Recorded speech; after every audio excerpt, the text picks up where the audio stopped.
Hello అండి, అందరికీ నమస్కారం. Welcome to our channel concept craft. ఈరోజు మనం ఒక బర్డ్ శాంచురీని విజిట్ చేయబోతున్నామండి. ఆ బర్డ్ శాంచురీ వేదంతంగల్ బర్డ్ శాంచురీ. ఈ బర్డ్ శాంచురీ తమిళనాడులోని చెంగల్పట్టు జిల్లాలో మధురాంతకం అనే ఒక విలేజ్లో ఉంది. ఈ బర్డ్ శాంచురీ 1936లో స్థాపించబడిందండి. అలాగే ఇది one of the oldest bird శాంచురీగా పేరుగొంది. ఈ బర్డ్ సాంచురీకి వెళ్తున్న వేలో కూడా మేము చుట్టుపక్కల చాలా అందమైన ప్రదేశాలను చూసామండి. ఆ ప్లేసెస్ కూడా చాలా అందంగా ఉన్నాయి. అవి కూడా మీరు చూసి చాలా ఆనందిస్తారు వెళ్తున్నప్పుడు ఆన్ ద వే. సో, తప్పకుండా ఈ శాంచురీని ఒకసారి విజిట్ చేయండి when you are going to Chennai. ఈ బర్డ్ శాంచురీని మేము విజిట్ చేసినప్పుడు అక్కడ సెక్యూరిటీ గార్డ్స్ అందరూ ఇది కరెక్ట్ టైం కాదని చెప్పారు మాకు. ఇది సీజనల్ టైం కాదని. ద బెస్ట్ సీజనల్ టైం ఏంటంటే జాన్ టు ఫెబ్ అని చెప్పారండి. సో, ఆ టైంలో మీరు ఈ బర్డ్ శాంచురీకి వస్తే చాలా రకాల పక్షుల్ని చూస్తారు. Which are migrated from far places. ఇక్కడికొచ్చి చాలా రోజులు ఇక్కడే ఉంటాయంట ఆ బర్డ్స్ అవిని. ఇంకా ఆలస్యం చేయకుండా వీడియోలోకి వెళ్ళిపోదామండి. వీడియోని చూసి మీ అభిప్రాయాన్ని తెలియజేయండి.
అలాగే ఈ bird sanctuary one of the smallest bird శాంచురీగా కూడా చెప్పుకుంటారు. ఇది 74 ఎకరాల్లో విస్తరించిందండి. ఈ బర్డ్ శాంచురీ గురించి ఒక ఇంట్రెస్టింగ్ విషయం చెప్పాలండి. ఈ బర్డ్ శాంచురీని ఇక్కడున్న లోకల్స్ చాలా బాగా ప్రొటెక్ట్ చేసుకుంటున్నారు. అలాగే ఈ బర్డ్ శాంచురీ గురించి అక్కడున్న లోకల్స్ అందరూ ఒక ఓత్ తీసుకున్నారు. ఆ ఓత్ ఉంటే చాలా ఇంట్రెస్టింగ్‌గా ఉంటుందండి. అదేంటంటే ఎవ్రీ ఇయర్ మనం దివాళీకి రకరకాల క్రాకర్స్ చాలా పెద్ద పెద్ద సౌండ్‌లొచ్చే క్రాకర్స్ కాలుస్తూ ఉంటాం. కానీ ఇక్కడున్న లోకల్స్ ఏంటంటే ఆ బర్డ్స్ అవి ఇబ్బంది పడకూడదని దివాళీకి వాళ్ళు మాక్సిమం క్రాకర్సే కాల్చరండి. కాలుస్తారు కానీ చిన్న చిన్న క్రాకర్సే. మనలాగా పెద్ద పెద్ద సౌండ్‌లొచ్చే క్రాకర్స్ కాల్చరు. ఎందుకంటే ఆ క్రాకర్స్ సౌండ్ వల్ల బర్డ్స్ అవి ఇబ్బంది పడి మళ్ళీ అక్కడి నుంచి వెళ్ళిపోతాయనే దీంతో వాళ్ళు చాలా పెద్ద ఓత్ తీసుకొని వాళ్ళ దివాళీని కూడా చాలా పీస్‌ఫుల్‌గా జరుపుకుంటారండి. That is one of the special thing about this birds sanctuary. ఈ బర్డ్స్ సాంక్చురీ గురించి వన్ ఆఫ్ ద ఇంపార్టెంట్ విషయం చెప్పాలి. మేము బర్డ్ సాంక్చురీకి విజిట్ చేసే ముందు రోజే చెన్నైలో చాలా పెద్ద తుఫాన్లు అయితే ఉన్నాయండి. దానివల్ల బర్డ్ సాంక్చురీలో చాలా చెట్లు అవి పడిపోయి చుట్టూ చిందరవందరగా ఆకులవి వచ్చాయి. అందువల్ల కూడా చాలా బర్డ్స్ పైకైతే రాలేదు. సో ఆ ఫుటేజ్ మేము కలెక్ట్ చేయలేకపోయాం. You can observe all the leaves and everything were scattered over the sanctuary అండి.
చెప్పాను కదండీ! బర్డ్ సాంచురీ చుట్టూ ఉన్న ప్లేసెస్ కూడా చాలా అందంగా ఉంటాయని.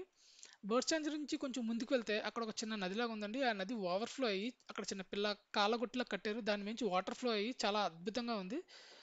దాన్ని కూడా మీకోసం నేను రికార్డింగ్ చేశాను. అది కూడా చూసి ఎలా ఉందో మీ అభిప్రాయాన్ని కామెంట్స్‌లో చెప్పండి. ఇదేనండి నేను చెప్పిన పిల్ల కాలువ.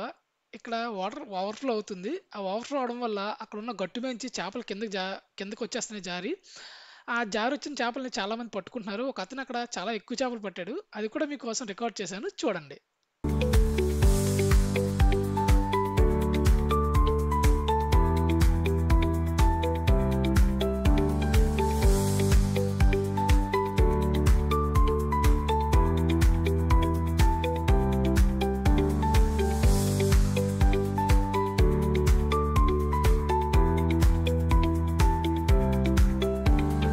ఈ వీడియోని చివరి వరకు చూసినందుకు చాలా థాంక్స్ అండి.